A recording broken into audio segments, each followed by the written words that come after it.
Hey guys, what's up? Welcome back to the channel. So the other day, I decided to buy some sticker packs off of Amazon, and when they arrived, the idea just dawned upon me. Why don't I use these sticker packs to challenge myself to draw things in my own style? This particular sticker pack here is full of American traditional designs, and you guys know how near and dear that is to my heart. So without further ado, let's get started.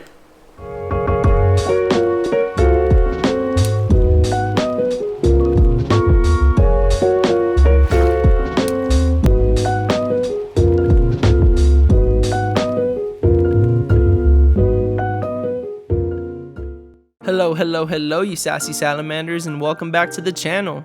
So for today's challenge, I'm going to be choosing a random sticker from this bag of stickers. I just shuffled them up and chose whichever one just felt right. And lo and behold, the first design that pops up is this American traditional pinup girl. It's actually got a lot of features going on behind it, so I was really excited to get started on that. So I began by placing the sticker on the paper itself. I usually always print out references or have my reference in my phone or something like that I have to look at, which kind of gets tiring when you have to twist your head to keep looking at a reference. Anyways, I thought it was just really cool to be able to have a different drawing in a different style next to the drawing that I'm going to be creating myself. And speaking of drawing, much the way that I draw anything, I start off with really light lines to feel out the shape of the piece and all the accessories that are going to accentuate, well, this curvy woman. I thought it was also really important to be able to space out her body so that that bottom foot doesn't fall off of the page. I thought I did a pretty good job in making sure that the head started somewhere where that foot was gonna be in the page. Now, as I'm adding the rest of the elements of this tattoo, I'm basically laying out a roadmap for how I'm gonna be able to fill everything in. I think this is really where artistry training steps in, because some of the laying out of this piece just becomes kind of second nature in the way that I knock it out. And so after knocking out the basic framework, I begin to really hone in on delivering strong and powerful lines to differentiate every aspect of this piece. These lines are then accompanied by, I guess, a soft shading that I'm creating with my lead pencil, but inevitably in the world of tattooing, that'll be shaded with a mag. The steps for a traditional tattoo design and traditional tattooing in general seem pretty simple, and it's kind of wash, rinse, repeat, as is the life of an artist anyways. But in the execution of this art style is where we can see the difference between someone that's been doing it for a long time versus someone that's just trying to dabble in it. And I'm not saying that I'm a master of this style, I am nowhere near close to that, but it's very important to practice. Now let's take a look at some of the work of renowned traditional tattoo artist David Brule. You can see here in this piece that he carefully crafted each and every line, applying everything diligently. All the colors are fully saturated and the blacks are where they're supposed to go. Every aspect of this tattoo has a purpose, and that comes with training. You can just feel when looking at this that there wasn't much second guessing as to where things were supposed to be. And I know that some of you guys might be thinking American traditional tattoo designs aren't the most complex or difficult drawing tasks to accomplish out there. And I get that. Not every art style is for everybody. But one thing that is universal is the fact that there's an appreciation for being able to master a craft or get comfortable enough to be able to produce something effortlessly. I think that's something that we can all appreciate, even if American traditional may not be your style. There's also an aspect of spoken history to this style where before the digital age, knowledge of this tattoo style and tattooing techniques were passed down by word of mouth. People needed to get apprenticeships in order to learn how to properly apply this. Now, of course, you're kind of watching this YouTube video on the internet or your phone, just hearing about it. And I highly recommend that if you do find this style interesting, do some more research. Dig up some famous artists of Coney Island and New York City and stuff like that, and be prepared to be amazed at the techniques that they used to use back in the days. There's a lot of history as to why these drawings are the way that they are, which I'm probably not going to dive into today because I really won't have enough time. But let's get back to my drawing. So I started shading everything from the top left corner to the bottom right corner because, well, I'm just right-handed and I didn't want to smudge the drawing by having my hand be on top of other aspects that may have already been completed. So I went that direction so that I can just have the cleanest piece in the end. One of the funnest parts, I think, was to apply the fabric of this flag, because that gave it more of a feeling of depth, with the flag being in front of the girl and the girl being in front of the eagle, once all of these elements started to play with each other, you can really feel the depth of the piece. As I started rounding out the second half of this drawing, and particularly when I was doing the leaf towards the right, I started to feel like I was really hitting my stride with this piece. Everything just felt like it was flowing. Like every line that I put down was put down correctly and deliberately, as I had previously explained with like the David Brühl piece. But I just thought it was super cool to be able to deliver a very clean piece in my sketchbook, because typically when you have sketchbooks, you're working with different ideas that you're brainstorming, and not everything's clean like that. I'm not saying that a sketchbook is supposed to be always clean. I just think it's gonna be nice for when I look back maybe years later or whatever and see that, hey, I created a finished piece. It's pretty nice, you know? As I round out the end of this drawing, I just needed to touch up on some shading here and there to make sure that everything stayed consistent. I really liked how that front leg came out because it drives the eye to the focal point of the piece, which is up at the top. Anyways, here's what the finished piece ended up looking like.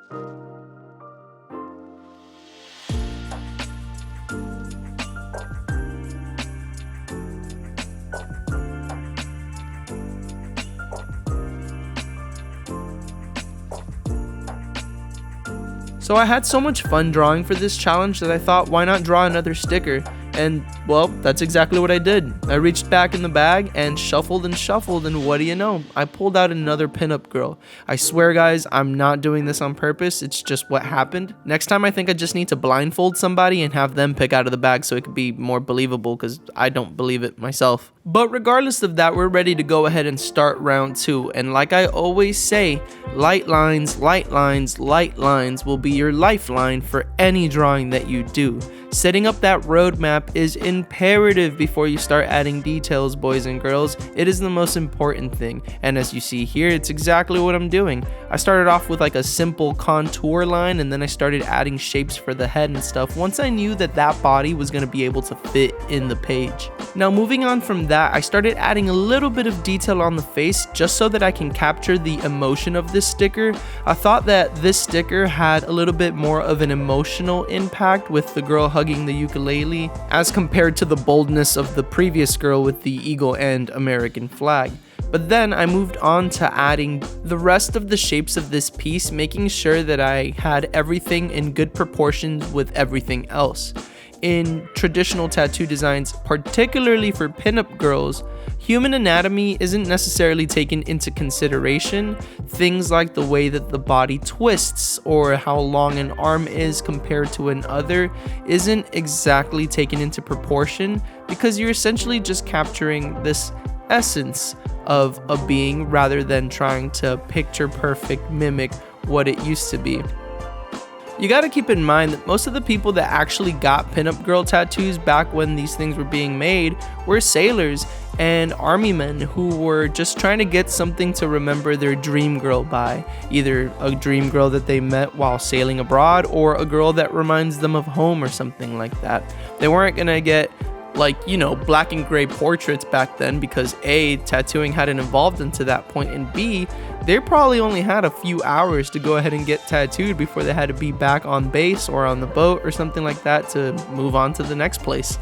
Now, I'm not gonna lie, I think I got a little bit carried away when drawing the hair for this piece. I know I've mentioned in different YouTube videos how to draw hair and that I really enjoy drawing hair, but I really think it's important. It's one of my favorite things to draw, making sure to add the appropriate glow and stuff like that, and kind of just giving the hair the respect that it deserves. I think I'm probably only saying that because I have long hair myself, but whatever.